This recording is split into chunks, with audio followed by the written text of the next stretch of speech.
कर सकता है तो मैं क्यों नहीं, क्या है उनमें ऐसा जो मुझ में नहीं। जय हिंद बच्चों, आज हम लोग बात करेंगे दक्षिण भारत इतिहास पार्ट 2 की। और इस पार्ट 2 को भी हम 2 भागों में बांटेंगे कि किस प्रकार दक्षिण भारत में पल्लव वंश और चालुक्य वंश शासन कर रहे थे। पल्लव, चालुक्य, राष्ट्रकूट और चोल, ये 4 अभी और हैं जिनको हम दक्षिण भारत में जानना चाहेंगे। पाल और प्रतिहार और गुर्जर 3 और हैं। अब बात करेंगे कि हम जो ये दक्षिण भारत के बचे हुए 2-3 राज्य हैं, इन्हें प्रशासन का रूप क्या था और क्या कारण था कि इन लोगों को ऐसे अलग अलग राज्यों का उदय का एक अवसर मिला। सबसे बात करेंगे पल्लवों की। ये पहलव नहीं है, ये पल्लव हैं। ये पल्लव शासन कहाँ करते थे? दक्षिण भारत के, जहाँ पर हमने आपको चोल पढ़ाए थे।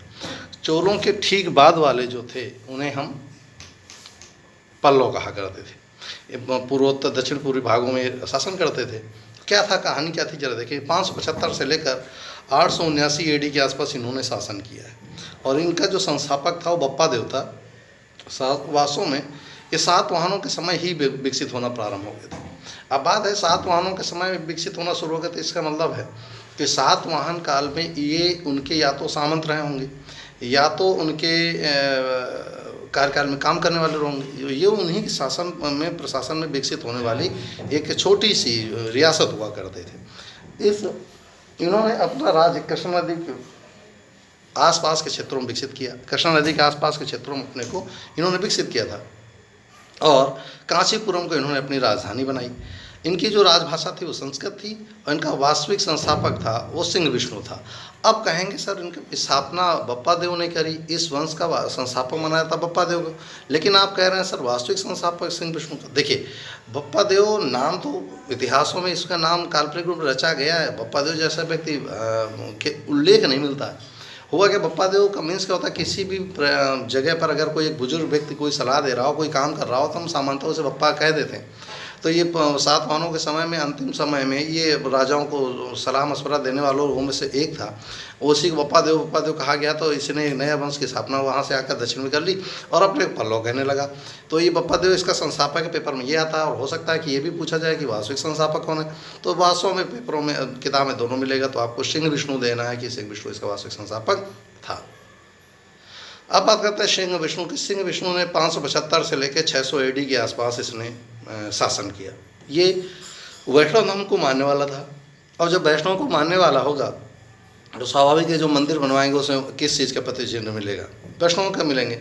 इसने क्या किया, चोल, चेर, पांड्य जितने भी आसपास के शासक थे इसने सबको हराया, सबको एक तरफ से हराया और अपनी प्रतिष्ठा क्या करी, बढ़ा दी।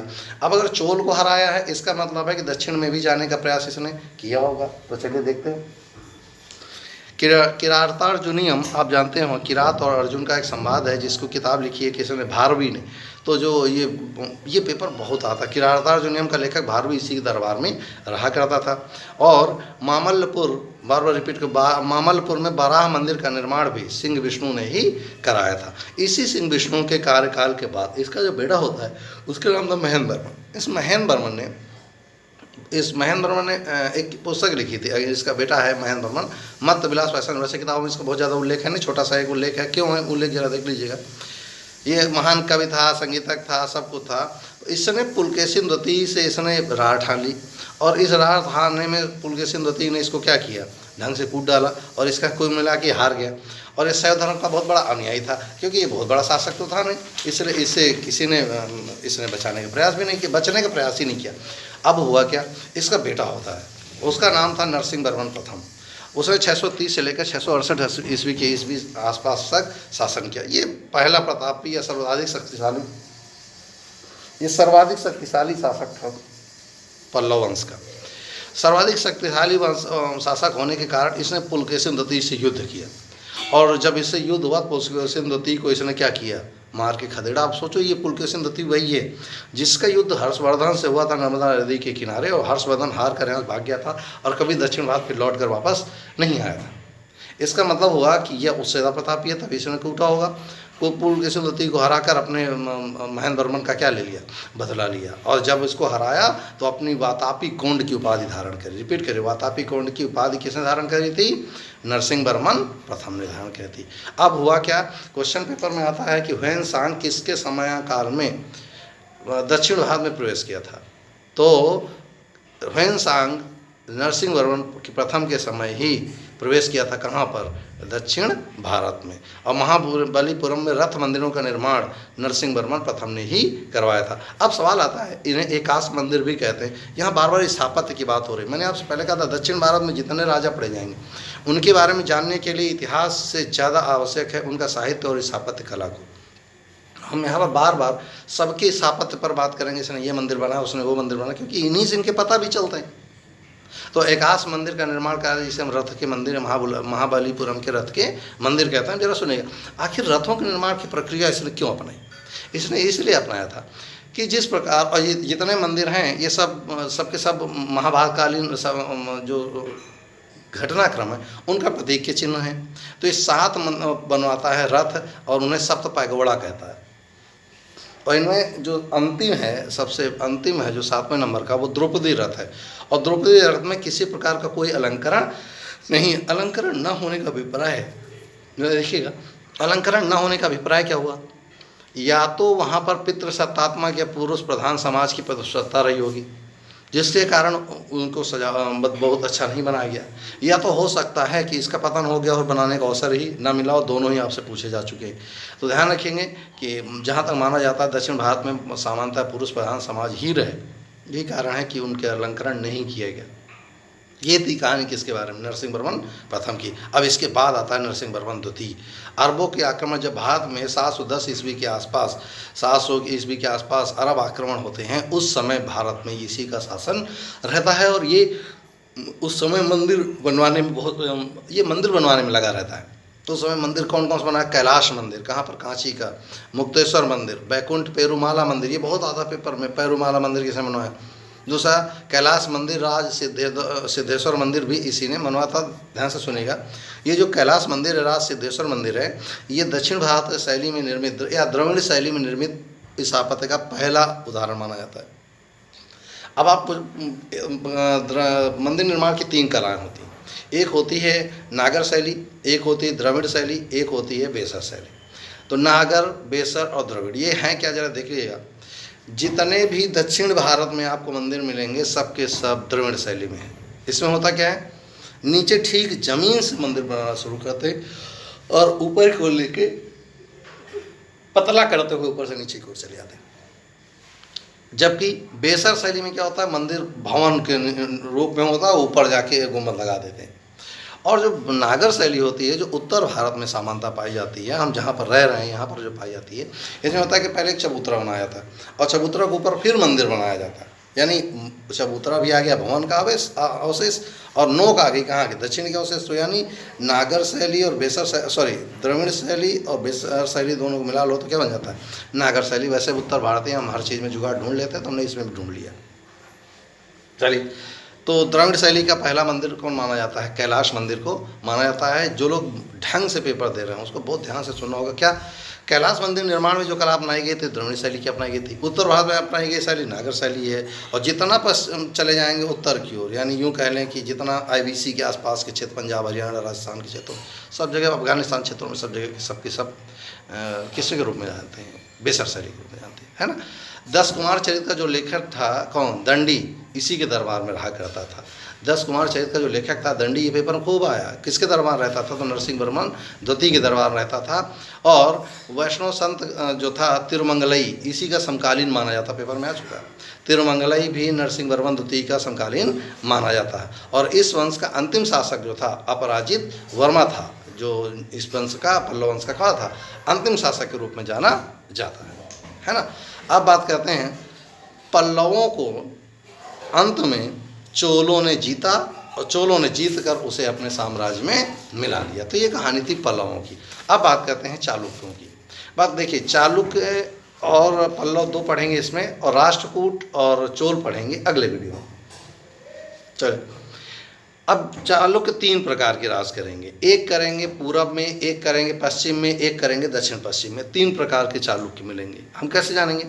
भाई जो पश्चिम में अपनी राजधानी बनाएंगे महाराष्ट्र के क्षेत्रों में, कृष्णा नदी के ऊपर की ओर भागों में, वे कहलाएंगे बादामी के या वातापी के चालुक्य। और जो आएंगे कहाँ पूरब की ओर कृष्णा नदी के पास आसपास, उन्हें कहेंगे हम बेंगी के चालुक्य। और जो नीचे के बीच वाले भागों में मिलेंगे उन्हें हम कहेंगे कल्याणी के चालुक्य। तो चालुक्य 3 जगह पर बैठकर शासन कर रहे थे, बहुत चालाक थे, देखेंगे इसे। सबसे पहले वातापी या बादामी के चालुक्य, इन्हें पश्चिम के चालुक्य भी कहते हैं। इस वंश की स्थापना की थी जयसिंह ने, और इन्होंने अपनी राजधानी किसको बनाया? वातापी को बनाया। और वातापी को बनाने के बाद इन्होंने टैक्स वसूलना बहुत तेजी शुरू किया। जब टैक्स वसूलेंगे तो आपके पास धन अधिक होगा, और धन अधिक होगा तो सेना अधिक बड़ी होगी। सेना अधिक क्यों करेंगे भैया? घर में बिठाने के लिए नहीं, युद्ध करने के लिए। तो युद्ध करेंगे तो आप जीतेंगे और हारेंगे भी। चलिए, इस वंश का वास्तविक संस्थापक माना जाता है पुलकेशिन प्रथम को, और जबकि संस्थापक माना गया किसको? जयसिंह को। और यही पुलकेशिन फर्स्ट जो था ये अपनी राजधानी बदलेगा। अब ये क्या किया? पहले वातापी थी, इसने पुलकेशिन प्रथम अपनी राजधानी क्या करेगा? बदलेगा। क्यों? क्योंकि सिर्फ आक्रमण करने, वहाँ से आक्रमण करना संभव नहीं था। अब ये अपनी राजधानी क्या करेगा? चेंज करेगा। तो इसने अपनी राजधानी किसको बनाया? बादामी को। इसके बाद इसका जो पुत्र था कीर्तिवर्मन, उसका पुत्र पुलकेशिन द्वितीय शासक बनेगा। कहाँ पहले आए? कौन भैया? जयसिंह आए। जयसिंह बाद पुलकेशिन प्रथम आए जो वास्तविक संस्थापक बने। इसके बाद इनका पुत्र आया कीर्तिवर्मन, इनके बारे में कुछ उल्लेख नहीं मिलता, इसे ज़्यादा नहीं पढ़ना। इसके बाद उनका बेटा आता है पुलकेशिन द्वितीय, और ये प्रतापी शासक था। इस वंश का सबसे महान शासक कहा जाएगा तो पुलकेशिन द्वितीय को। क्यों? क्योंकि भैया इसी ने महेंद्र वर्मन को खदेड़ खदेड़ के मारा, है ना, पल्लवों को हटाया।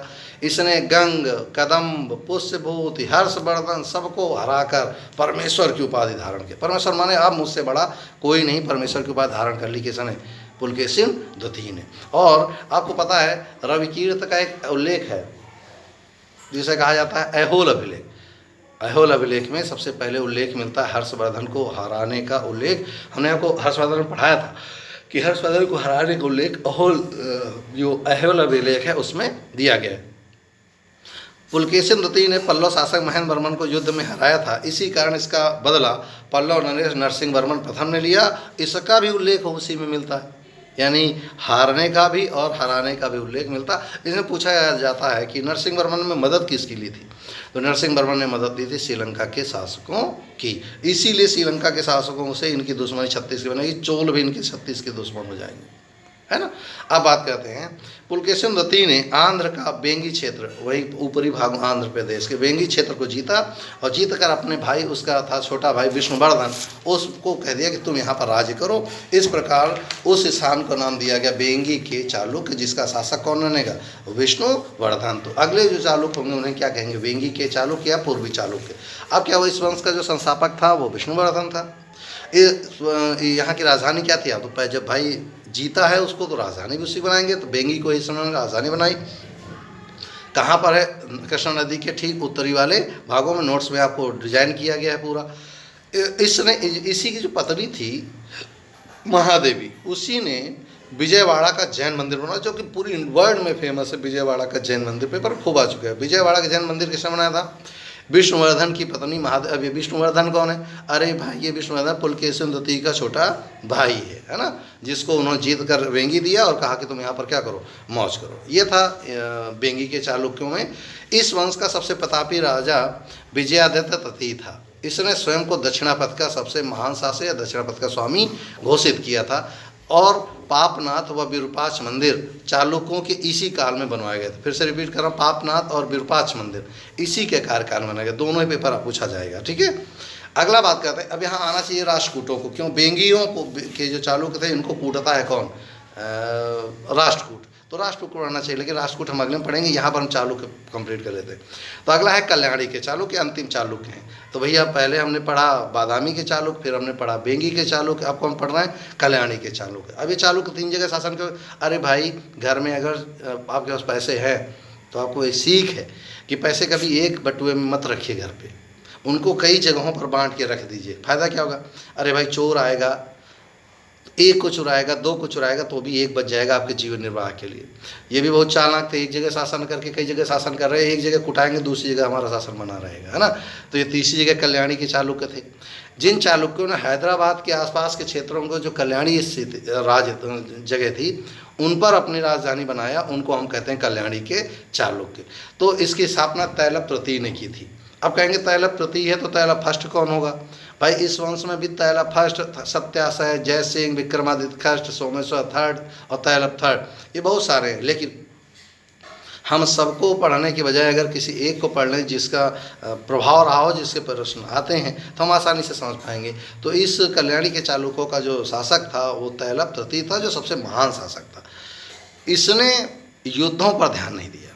इसने क्या किया? शिक्षा और साहित्य पर ध्यान दिया और बहुत तेजी से ग्रोथ की इसने। और इसने शिक्षा और साहित्य का काल, जो इसका समय का जो काल था, चरमोत्कर्ष माना जाता है। किसका? दक्षिण भारत में शिक्षा और साहित्य का चरमोत्कर्ष माना जाता है तैलप तृतीय के को। तो इसके समय में शिक्षा और ये जो विज्ञानेश्वर थे, जिनकी रचना मिताक्षरा है, और जो बिल्हड़ का विक्रमांक चरित है, कि जो ये दोनों जो लेखक हैं इसी के दरबार रहते थे। ये दोनों बहुत प्रकांड विद्वान हुआ करते थे। ठीक, तो ये कहानी थी कल्याणी के चालुक्यों की। अंतिम शासक जो था, ये अंतिम शासक तैलप थर्ड ही था। फिर यादवों का शासन आया और चालुक्यों को यादवों ने क्या किया? निपटा दिया, और अगला शासक यादव बनकर बैठ गए। तो हम आगे बात करेंगे किस प्रकार राष्ट्रकूटों ने चालुक्यों को हराया और किस प्रकार चोलों ने सबको निपटाया, और अंत में चोल शासक सबसे प्रसिद्ध हो गए। ठीक, तो ये कहानी थी दो लोगों की, पल्लव और चालुक्यों की। चालुक्यों में हमने 3 चालुक्य पढ़े। कौन कौन भाई? बादामी के चालुक्य या वातापी के चालुक्य, जो कहाँ शासन कर रहे थे? महाराष्ट्र के ऊपरी भागों में। उसके बाद बेंगी के चालुक्य, ये पूर्व में चले गए, आंध्र प्रदेश के आसपास, सॉरी कृष्णा नदी के ऊपर के क्षेत्रों में। और जो तीसरे थे वो कल्याणी के थे, जो आंध्र प्रदेश के कल्याणी नामक स्थान पर अपनी शासन चलाते। तो 3 जगह का चालुक्यों को हमने आसानी से पढ़ा, जो पेपर में हमारे पूछा जाता है। आपसे जगह पूछा जाएगा, नदी पूछा जाएगा। तो कृष्णा नदी के आसपास ही, कोई आगे, कोई पीछे, कोई ऊपर, कोई नीचे, बस यहीं पर शासन करते रहे सारे के सारे कौन? चालुक्य। ठीक, तो ये था हमारा सेशन। अगला सेशन में हम पढ़ेंगे राष्ट्रकूट और चोलों के बारे में, जो उसमें 2-3 जैसे राजेंद्र है, उसकी घोड़े की कहानी सुनाई जाएगी कि घोड़ा कैसे समुद्र के, कहते हैं उसका समुद्र, घोड़े ने 3 समुद्रों का पानी पिया था। राजेंद्र प्रथम, राजेंद्र सेकंड, थर्ड के बारे में हम लोग बात करेंगे अगले सेशन में। बहुत फिलहाल आज के लिए इतना ही। अच्छे से तैयार कर लीजिएगा, नोट्स पढ़ लीजिएगा, और करंट के टॉपिक को अच्छे से पढ़ते रहिए। करंट मत छोड़ा करिए, करंट बहुत ध्यान से पढ़िए ताकि आप अच्छे से कर पाएँ। फिलहाल आज के लिए इतना ही। जय हिंद।